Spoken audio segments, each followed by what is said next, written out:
Yo, Hinds, 57 varieties. What? Yes. Yeah, I got it. That was good. That's our preamble. Okay. That's the preamble. Now let's go. Let's go immediately. Okay. Oh!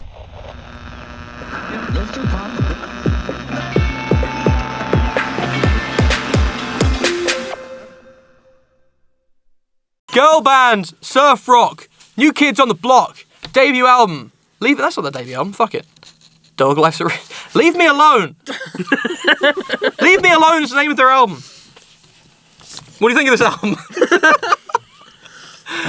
I like the sound of it, but songwriting wise, if you like lo-fi indie / garage rock, you'll like it. I thought it was too lo-fi. I thought it was a lot of it was too lo-fi. Was too sort of wet. There was like too much distortion on a lot of these sort of things. Lo-fi. Too much verb. I didn't like it. Good wetness. I really did not like their vocal processing. okay. It's because they can't afford good vocal. Lo-fi, man. No, they got really expensive iPhones. And most of the songs, I found like pretty boring, but I didn't think any of them were necessarily bad. Like a lot of them I could see. Because the songwriting's lo-fi as well. I thought some of them were. I liked some of the vocals from some of them. I liked the way they traded off vocals with a couple of them. I thought it was like quite a nice feel throughout the album. But nothing stood out to me that much as something that I could be like, now this is their good song. And a few of them where I did like it, I was like, I feel like if this was produced in like a non-lo-fi way, I might like it. You see, this is... I knew that you'd say that. And I reckon it's just because you don't listen to a lot of lo-fi music. There's a reason that I don't. I mean, they call themselves Hinds, but they're more of like an off-brand tomato ketchup. Like Asda's own Smart Price. No, that was a bad joke. I apologise. I like the album. I thought you were going to I thought that considering it's a debut album, it was good. It had some great lyrics in it. I thought the lyrics throughout the entire album were actually pretty good. It's pretty good when you could hear them. Yeah. I was actually impressed to the extent of the lo-fi. I was like, wow, how did they do that? I'd be interested to know how they like degraded their audio. So pretty badassly. I thought it was a really great sound. I love that like way too much distortion, way too much reverb.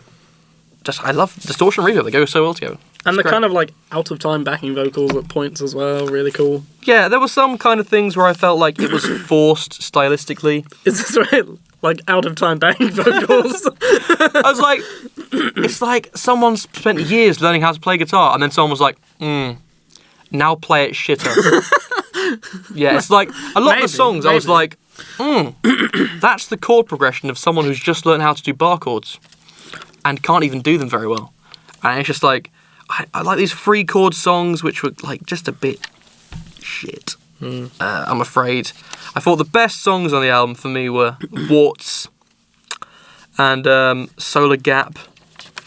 Solar Gap was actually really nice. Yeah, it was a delightful Solar little Gap. I like little if it instrumental wasn't so going on harsh and distorted. it's lo-fi. If it was more like if you had it like in if that song written that song but produced like a song off Currents. It could be like awesome. No, that wouldn't work at Nice and all. soft. It wouldn't work at all. No. It needs to be like lo-fi, it but sounds like like sort of really overproduced. Extremely No. highly produced. No, James, you don't get me. Lots of No, synths, James, you don't get me. psychedelic rock. If it was Australian. if it was that song, but not at all lo-fi. If it was that song, but produced like sort of in that sort of nice soft vein, like lots of reverb, but without like. So you're saying you didn't like the song because it was lo-fi? Yeah. You see, like Solar Gap, it wasn't just good like instrumentally. I thought the instrumentation was good. They even put more instruments in than Yeah, they did. a normal song. But compositionally, I thought it was And a normal song. pretty great. Exactly. Like I objectively look at songs at like rhythm, frequencies, and timbre, and they had it. Just that. Yeah, pretty much. When I'm being very objective. What about like lyrics and stuff? No. Oh, okay. No. The lyrics were like the best part of the album, in my opinion. Yeah. I thought I that agree as with a lot of lo-fi garage rock stuff, it's meant to be very simple instrumentation with kind of like this overdriven sound, but then it's the vocal melody and the vocal and the lyrics that kind of like win you over. And a lot of times I kind of got like a Libertines vibe from it, which was quite cool. there were some chilled out tracks. There were some really nice guitar tones, like especially on the song San Diego and first song Garden. Yeah, really good, and a lot of like kind of impromptu tempo shifts when it went from like a verse to a chorus, where it would just all of a sudden speed up or I quite like slow that down. And I couldn't tell whether that was like something they'd done with a metronome in the studio or whether they just kind of recorded the drums and let that define the. It's hard to tell whether they're like really real or if it's all just. It is difficult, but at the same time, it's like that for a lot of lo-fi and especially garage rock. It's very difficult to tell whether they're like awful musicians or whether they're specifically trying to get the sound of being lo-fi. Walking Home was a dreadful song, personally. Really? It pissed me off. I thought it was pretty good. I thought they kind of, especially after the previous two were more kind of chilled out, it kind of revisited the style that introduced. No, it was terrible. Okay. That's the one where I thought that there's a 3 chords, fucking bar chords. Yeah, I'm more on Kit's side. It's really annoying. And it felt so forced as well. Like, the guitar playing was sloppy, like, on purpose, and that, like, that's not cool, man. That's not cool.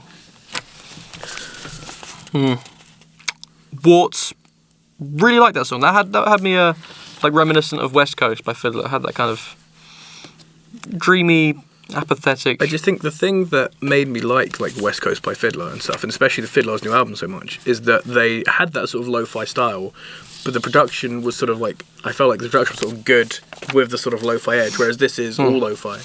See, that's where we differ, because that's where I like. That's why you like this one more. No, I wouldn't say I like it more or less. I'd just say that when I listened to the Fiddler one, I was like, it's kind of a bit. Yeah, that was one of the things. It's got a bit too much production on it, considering it's trying to be like a lo-fi garage rock kind of thing. So, I guess it's just where your threshold lies. Yeah. Also, I thought Bamboo was quite good, but that's about it. That's the end of mine. So are they your top tracks, Warts and Bamboo? Yeah. Mine would be Fat Calmed Kiddos. Oh yeah, Castigada En El Granero. Castigadas En El Granero. Well, singers ruled. I mean, I'll have a go. Yeah, it's quite fun actually. Castigadas En El Granero. And Solar Gap. That was quite Italian. And Solar Gap. Yeah, sorry about that. Let's go Spanish. What were your favourite songs, James? My favourite songs were Garden, Spine. Fat Calmed Kiddos, Warts, Latin, Castigadas En El Granero.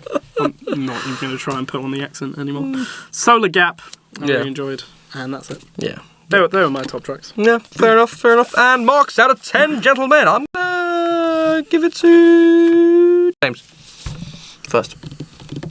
I am going to give this album a 7 out of 10. I didn't think there was a particularly weak song on it. I thought there were a couple of standout songs. Okay.